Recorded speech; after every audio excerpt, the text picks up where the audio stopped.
Binisita ni Pangulong Rodrigo Duterte ang ilang biktima ng pagsabog sa Midsayap, Cotabato. Narito ang unang balita ni Von Aquino.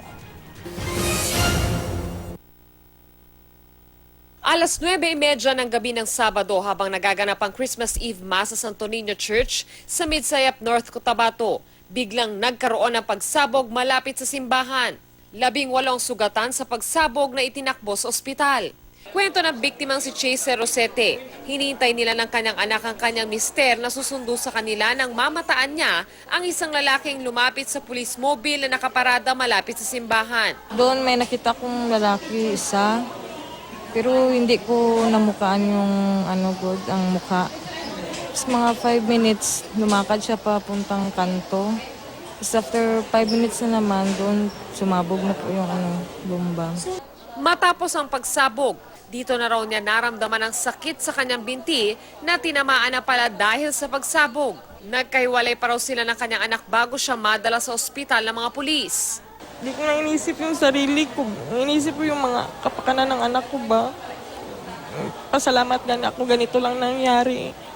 Paano kung yung mga kasama ko, naputol po yung paa. Ang biktima namang si Jessa Banlawi pabalik na raw sana ng simbahan matapos bumili sa labas kasama ang kanyang pamangkin. Pagkatapos namin bumili, babalik na sana kami sa loob. Pero mga kalagitnaan pa lang, pumutok na agad, meron na agad pumutok. Tapos, biglang naman yung kamay ko. Tapos nakita ko na lang na, nagkasugat na. Sa tindi ng pinsala sa kanyang isang daliri, muntik na raw itong putuli ng doktor. Pagkarating na naman namin simbahan, meron na namang nabalita na meron na namang daw bomba. Tapos nagkagulo na naman ang mga tao. Tinamaan naman sa binti ang 15 anyos na binatilong ito na nakatayo lang daw sa labas ng simbahan. Nakatalikod mo ako, ma'am. Nakatingin ako sa simbahan ba.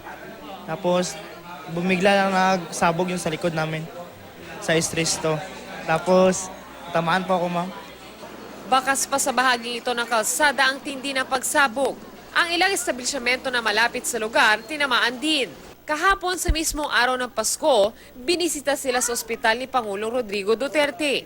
Nangako raw ang Pangulo sa kanila na sasagutin ito ang kanilang gasto sa ospital.